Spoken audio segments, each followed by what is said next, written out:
ভারতীয় পণ্য বর্জনের এই আন্দোলন চলছে, চলবে। জিয়াউর রহমানের স্বাধীনতার গুজব, জিয়াউর রহমানের এই বহু গণতন্ত্রের প্রবক্তা, বাংলাদেশ জাতীয়তাবাদী দল যিনি সৃষ্টি করেছেন, যিনি আজকে সংসদ ভবনের আজকে উত্তর পর্যায়ে শুয়ে আছেন, যিনি বাংলাদেশের রাজনীতিতে সকল দলের অংশগ্রহণ নিশ্চিত করেছেন, যেই নেতা বাংলাদেশে সফল গণতন্ত্র প্রতিষ্ঠা করেছেন, বহু দলীয় গণতন্ত্র প্রতিষ্ঠা করেছেন, সেই নেতা শহীদ প্রেসিডেন্ট জিয়াউর রহমানের স্বাধীনতার ঘোষণাকে আপনারা অস্বীকার করেন।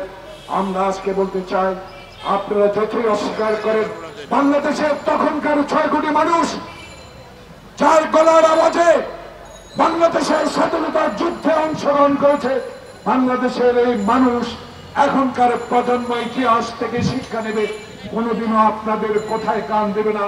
জিয়াউর রহমানের স্বাধীনতার গুজব, জিয়াউর রহমানের এই বহু গণতন্ত্রের প্রবক্তা।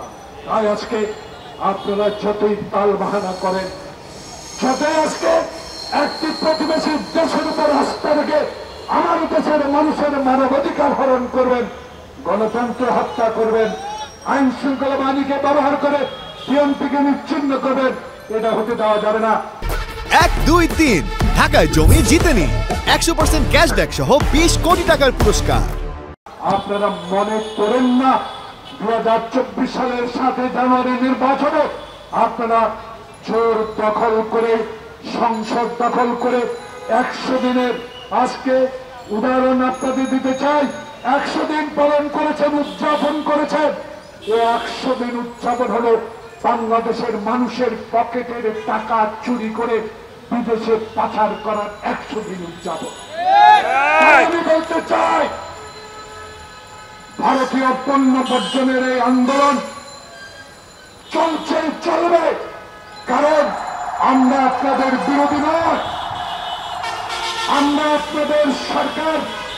বাংলাদেশে মাত্র গরিব মানুষও ভারতে আছেন, গণতন্ত্রকামী মানুষও ভারতে আছেন। আজকে তাদের জন্য আমরা তাদেরকে সমর্থন করি, যেই দেশে গণতন্ত্রকে গলা টিপে হত্যা করার সহযোগী আপনারা।